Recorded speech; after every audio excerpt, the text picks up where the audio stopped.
Keep the outside better.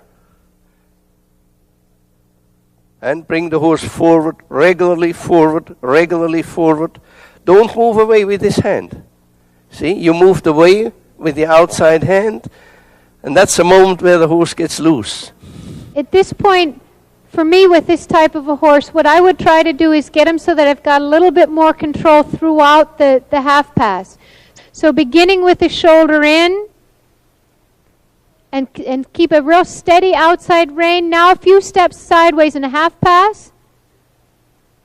And now back to a shoulder in. So that you learn to develop a stability between yourself and the horse. And same movement again. That's a very good exercise because the horse has to stay bent in the correct way. And be sure that you keep the forehand in front. It should almost feel that as though you ride a shoulder in sideways. Shoulder in all the way over. Yeah. And now imagine when you're on the shoulder in, or on the half pass line, that the front legs touch onto that line in a shoulder in. Go ahead, go straight down the long side.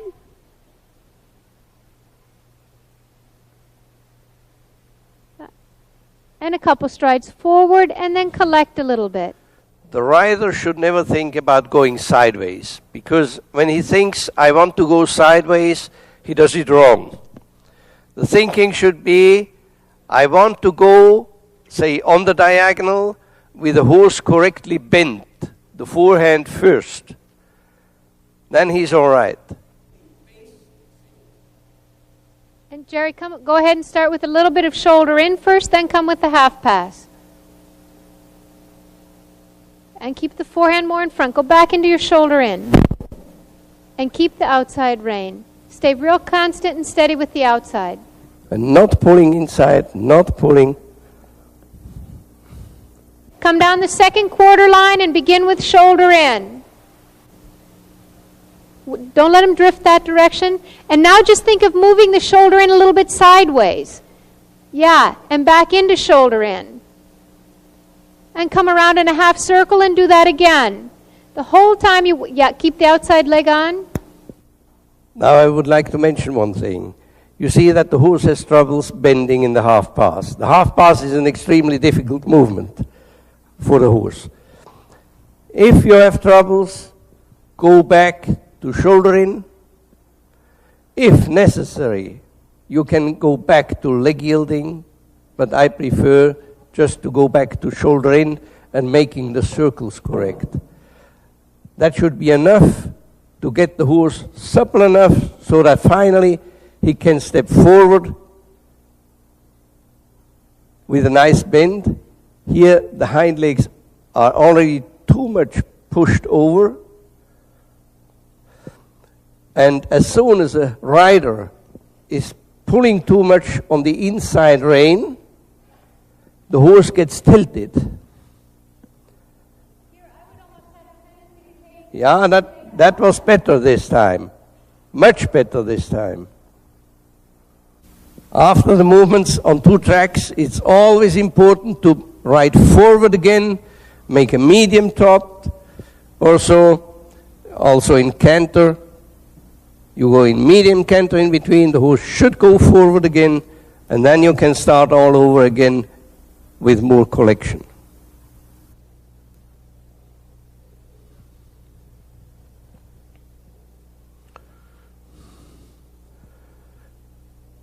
And here you see, for me, this is not enough for a medium trot. But he will show it again. I will tell him what he should do to get more. Okay, that's already different. He has heard that and he corrected. Did you see the difference in his trot over here and his trot here? Here he got this tiny little bit of suspension. That's all right. Only because he engaged the horse more with his legs. And do it once more, you can do a little bit more. Now, you have to watch that as soon as you go away from the track, or an instant before, take your legs back, keep the horse very well on the outside rein, and squeeze the horse a little bit forward, and hands down immediately. Not let the horse go. Okay. You see a different movement. Now we have seen a medium trot. Let's see if he can show us an extended trot. Now already going through the corner, prepare your horse, get more pressure in your legs. Keep the horse well when he wants to go away. And now pressure and hands down. Yeah? Don't let him run away. You have to keep the reins. Don't move with the hands. Don't move with the legs. You just get more pressure with your legs on the horse. And the hands go down. And then the horse has to fly. Yeah, a little bit more. Okay. Here he had a few steps coming to an extended trot. But you see a clear difference now between the medium and the extension. Once more, just pressure and not moving anymore. So, that is quite acceptable as an extension. The horse has a real good potential for an extension, but he can't hold it through the diagonal. So in schooling it, I would do it from H to probably X, recollect him at X, get the power built back up, and let him go again so that he can go, so that he's got then the whole diagonal, but with helping him in the middle in between, so that when you actually go for it in a show, and also when you want to do it schooling too, then you can maximize it.